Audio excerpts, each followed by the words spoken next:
नमस्कार दोस्तों, स्वागत है आप सबका मेरे यूट्यूब चैनल एग्जाम चर्चा विद अनुराग पर। दोस्तों, आज हम लोग बात करेंगे पुलिस डिपार्टमेंट में यूज होने वाले एक शब्द मालखाने के बारे में।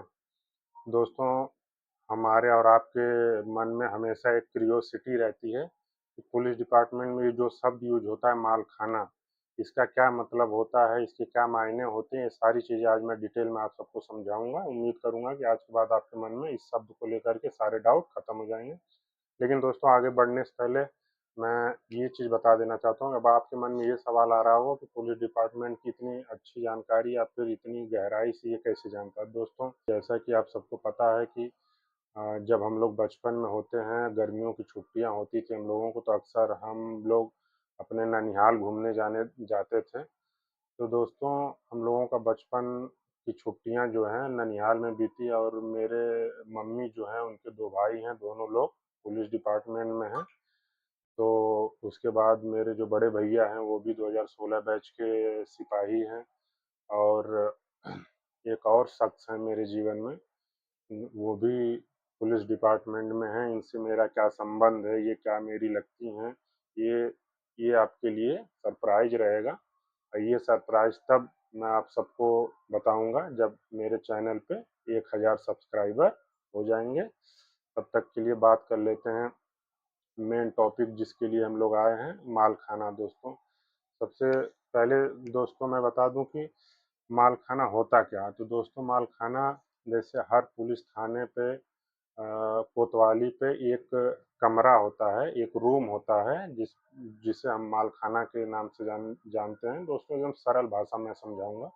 जैसे मालखाना का मतलब ये है दोस्तों, जैसे मान लीजिए कहीं केस मुकदमा हो गया या फिर कोई चीज़ अवैध तरीके से पकड़ी गई, जैसे कि कच्ची शराब हो गई, गांजा अफीम हो गया, या फिर कोई चोरी की बाइक पकड़ी गई, चोरी की मोबाइल पकड़ी गई, चोरी का चैन, घड़ी, अंगूठी, इस तरह की कोई भी चीज़ किसी भी केस मुकदमे में बरामद, कहीं मान लीजिए एक्सीडेंट हो गया है, लावारिस लाश पड़ी है, तो उसके आसपास जो भी सामान मिलेगी वो सारी चीज़ें पुलिस द्वारा जब्त करके ला करके मालखाना में सुरक्षित रखा जाता है। तो सीधे तौर पे आप ये समझ सकते हैं कि पुलिस प्रॉपर्टी जो जब्त की हुई होती है उसे मालखाने में सुरक्षित रखा जाता है, और उसे प्रॉपर एक रजिस्टर मेंटेन करना होता है कि कौन सी सामग्री किस स्थान से पकड़ी गई या फिर किस आदमी के पास से मिली। मान लीजिए गांजा या अफीम के साथ कोई व्यक्ति पकड़ा जाता है, तो वो गांजा अफीम उस मालखाने में सील करके रख दिया जाता है,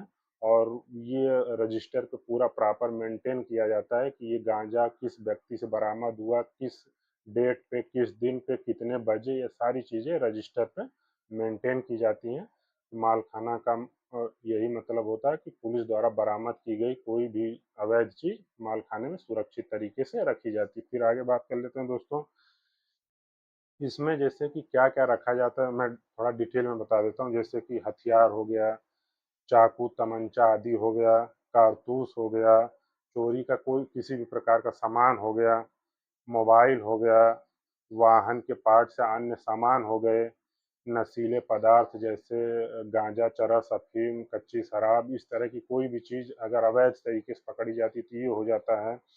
फिर इलेक्ट्रॉनिक सामान में कोई भी इलेक्ट्रॉनिक सामान में मोबाइल हो गया, टीवी, बाजा, कोई भी माइक, साउंड, कुछ भी अगर चोरी की गई है और पुलिस को रिपोर्ट मिलती है तो उसकी छानबीन करने के बाद जब चीज़ें पकड़ ली जाती हैं तो उसे मालखाने में सुरक्षित जमा कर दिया जाता है।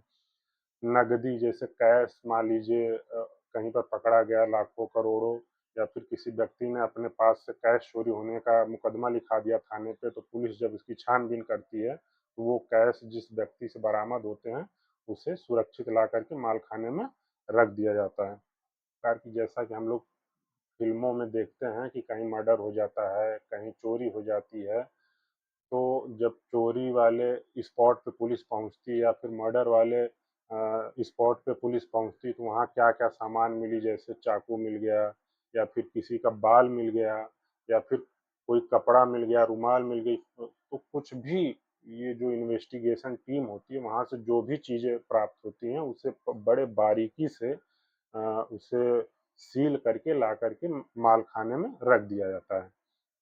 फिर दोस्तों बात करें कि मालखाने का प्रभारी कौन होता है। तो तो दोस्तों ये थाने या कोतवाली के जो प्रभारी होते हैं, इंस्पेक्टर जिसे हम लोग बोलते हैं, ये डिपेंड करता है कि वो किसे नियुक्त करते हैं।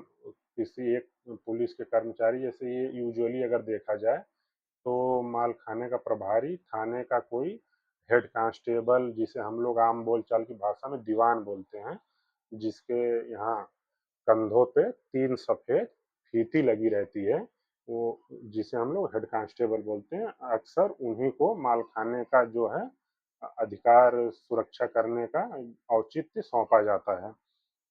फिर दोस्तों बात करें कोर्ट में मालखाने का क्या महत्व होता है। जैसे दोस्त अगर मान लीजिए कि कोई व्यक्ति बंदूक, पिस्टल, AK-47 या फिर तमंचे के साथ, कट्टे के साथ पकड़ा जाता है, तो वो हथियार जो है मालखाने में सील करके सुरक्षित रख लिया जाता है और उस व्यक्ति को जेल भेज दिया जाता है। फिर जब कोर्ट में उसकी पेशी होती है, तो प्रूफ के तौर पे जज साहब के सामने ये जब्त की हुई बंदूक, कट्टा, पिस्टल, ये सारी चीज़ें पेश की जाती है और जज साहब को यकीन दिलाया जाता है कि ये व्यक्ति इन्हीं हथियारों के साथ पकड़ा गया है।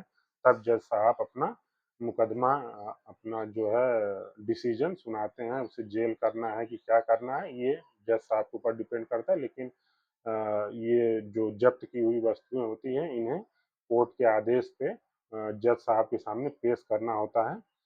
तो यही था दोस्तों, मालखाने के बारे में ये सारी जानकारी मैंने आपको शॉर्टकट में देने का प्रयास किया। बाकी आपके मन में कोई सवाल हो तो आप मुझसे पूछ सकते हैं। बाकी मिलते हैं किसी नेक्स्ट वीडियो में किसी नई जानकारी के साथ। तब तक के लिए दोस्तों, नमस्कार।